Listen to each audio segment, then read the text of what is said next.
पराग कोठारी के इस बड़े फैसले से हिला मुंबई से अहमदाबाद। एक साथ रजनी और वसुंधरा दोनों बर्बाद। नमस्कार, welcome to Hungry Spirit channel.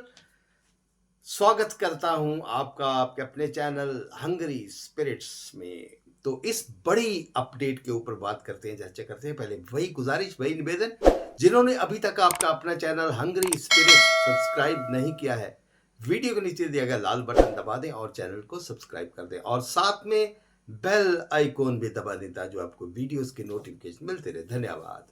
तो दोस्तों, आपने देखा कि किस तरीके से क्रूर मक्कार नेता रजनी देसाई उर्फ रज्जो ने अनुपमा की पीठ में खंजर भोंका और कैसे अनुपमा से जाली साइन करा के उसने चाल को कब्जाने की कोशिश की। वहां पे अपना जो है टावर खड़ा करने का जो साजिश रची, मगर अपने पार्टनर पराग कोठारी को धोखे में रखे।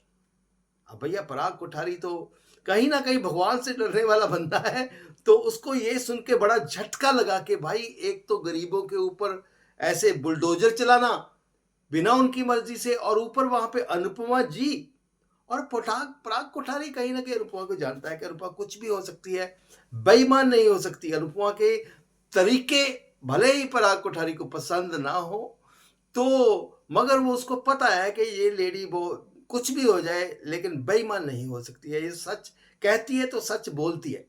तो ये सब कुछ होता है यहाँ पे। हमको डबल माइंडेड पराग कोठारी नजर आता है, क्योंकि रजनी देसाई उसको धमकाती भी है कि अगर इस प्रोजेक्ट से तुमने पीछे कदम हटाए, हाथ पीछे खींचा, तो भैया तुम बर्बाद हो जाओगे और तुम्हारी सारी फैमिली, इवन के तुम्हारी माँ भी सड़क पे बैठी हुई नजर आएगी।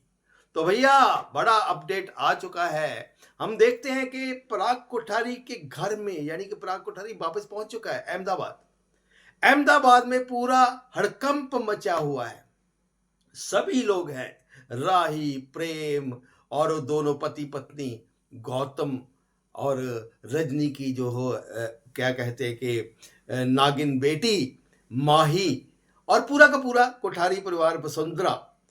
तो मगर वहां पे इंपॉर्टेंट करेक्टर है कि अनुपमा भी खड़ी है और सब लोग अनुपमा के ऊपर बरस रहे हैं, अनुपमा को सुना रहे हैं खरी खोटी। और कुछ ऐसा हुआ, पराग कोठारी एक साइड में खड़ा है। अचानक से पराग कोठारी कहता है कि बॉस, अपने अमिताभ बच्चन स्टाइल में, और फिर पराग कोठारी आगे कदम बढ़ाता है अनुपमा की तरफ। ऐसे लगता है कि अब अनुपमा के ऊपर बरसा के बरसा। फिर वो अनुपमा के पास में आके एकदम से वापस घर वालों को मुखातिब होता है और कहता है कि भाई, ये जो फैसला है मैंने अनुपमा की वजह से नहीं लिया है, मैंने रजनी के धोखे से की वजह से लिया है। हाँ, मैंने हाथ खींच लिया है मुंबई के प्रोजेक्ट से। भैया, सबके ऊपर जैसे पहाड़ गिरता है, स्पेशली वसुंधरा। वसुंधरा तो ऐसे गिरने लगती है, ख्याति उसको संभालती है जैसे दिल का दौरा पड़ जाएगा, और गौतम तो सर पकड़ लेता है। और मगर कहने का भाव यह है, उसके बाद वो अनुपमा को भी कुछ कहता है कि अनुपमा जी, मतलब कि अनुपमा के प्रति वो थोड़ा सॉफ्ट है। उसको सारी चीज़ों का एहसास हो चुका है कि मेरी वजह से, रजनी के धोखे की वजह से ये सब कुछ हुआ है। और ये वो कदम पीछे खींच के वो कहता है कि मैं अब इस कीचड़ में कदम जो है अपने हाथ और मुंह काला नहीं करूंगा। वसुंधरा यहाँ पे कहती भी है कि पराग, तू सोच भी रहा है, तू क्या कह रहा है, इसका नतीजा क्या होगा, कितना खतरनाक नतीजा होगा इसका। वो कहता है कि प्रॉफिट, नफा नुकसान जो होता है देखा जाएगा, लेकिन इस तरीके से मैं अपने हाथ गंदे नहीं कर सकता। और पराग कोठारी भाई पीछे हट चुका है मुंबई के उस प्रोजेक्ट से। यानी कि पराग कोठारी पीछे हट गया तो वो चाल को जो कुछ भी होने का मतलब ही पैदा नहीं होता है। तो उधर अनुपमा ने भी डेफिनेटली बंदोबस्त रजनी देसाई का भी कर ही दिया होगा। तो इससे रजनी देसाई के साथ सबसे बुरा जो हुआ है, रजनी देसाई का इतना बड़ा सपनों का महल जो खड़ा करना था उसने, करोड़ों रुपए का, अरबों रुपए का जो प्रॉफिट था, वो धड़ाम से गिर गया। और साथ में उसने पूरा का पूरा जो वोट बैंक था, रजनी देसाई का वो भी खत्म हो गया। अब अगली बार रजनी देसाई की होगी जमानत जब्त, या तो अभी भी जेल में पहुंच गई होगी। और तो बच्चे तो देखो हाथ से गए ही गए।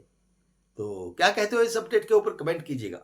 देखते रहिए चैनल हंग्री स्पिरिट्स। धन्यवाद।